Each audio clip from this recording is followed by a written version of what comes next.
30 साल करियर में किसी वज़ीर-ए-आज़म ने सवालात के ऐसे जवाबात नहीं दिए जैसे इमरान खान ने दिए। कोई सवाल करने से मना नहीं किया, जो पूछना चाहता था पूछा। वज़ीर-ए-आज़म ने सूल, मिलिट्री ताल्लुकात और अपोजिशन के हवाले से हर सवाल का जवाब बराह रास्त दिया। तफसीलात के मुताबिक senior anchor person Nadeem Malik का कहना है कि इन्होंने अपने 30 साल सहाफ़ी करियर में किसी वज़ीर-ए-आज़म को सवालों के ऐसे जवाबात देते नहीं देखा।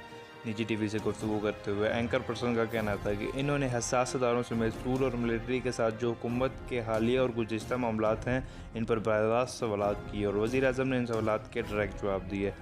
वज़ीर-ए-आज़म के इंटरव्यू के बाद इन्होंने अपने तासुरात का इज़हार करते हुए कहा कि ये इनके करियर का बेहतरीन इंटरव्यू था। इन्होंने बताया कि वज़ीर-ए-आज़म या इनके किसी स्टाफ मेंबर ने भी इन्हें कोई सवाल पूछने से नहीं रोका। मैंने जो पूछना चाहा, जैसे पूछना चाहा पूछता गया और वज़ीर-ए-आज़म इमरान खान बगैर किसी एतराज़ के जवाबात देते रहे। वाज़ेह रहे कि वज़ीर-ए-आज़म इमरान खान ने एंकर पर्सन नदीम मलिक को एक इंटरव्यू दिया था, जिसमें इन्होंने दो टोक अंदाज में गुफ्तगू की। इन्होंने निजी टीवी को इंटरव्यू देते हुए कहा कि पाकिस्तान में सूल और मिलिट्री ताल्लुकात एक मसला रहा है, इसकी तारीख है। 58 में मार्शल लॉ लगा, लेकिन क्या माजी में फ़ौज से कोई गलती हुई तो क्या हमने पूरी फ़ौज को बुरा भला कहना है?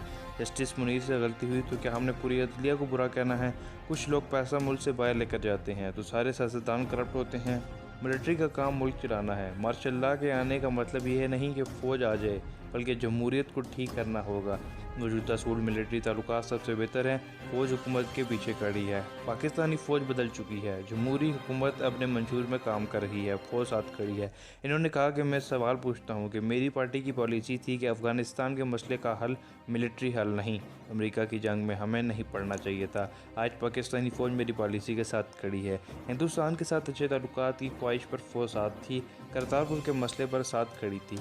नवाज शरीफ कभी जमहूरी नहीं था। जनरल जिलानी ने पाला, मुंह में चूसनी देकर सियासतदान बनाया, वज़ीर ख़जाना बनाया, लेकिन ये एकदम सुपर जमहूरी बन गया। सदर इसहाक से जनरल आसिफ जंजुआ, फिर जनरल मुशर्रफ और फिर जनरल राहील के साथ मुश्किल आ गई। फिर जनरल बाजवा के साथ इनको मसला बन गया। लेकिन ये चोरी करने आते हैं। ISI और MI वर्ल्ड क्लास एजेंसी हैं, इनको चोरी का पता चल जाता है। ये अदलिया का कंट्रोल कर लेते हैं। फ़ौज से लड़ाई यही होती है कि इनको कंट्रोल करना चाहते हैं। वज़ीर-ए-आज़म ने कहा कि नवाज शरीफ बड़ा ख़तरनाक खेल खेल रहे हैं। जो ख़तरनाक खेल खेला जा रहा है, मैं दावा करता हूँ भारत पूरी मदद कर रहा है। ये कहना था वज़ीर-ए-आज़म इमरान खान का अपने इंटरव्यू में।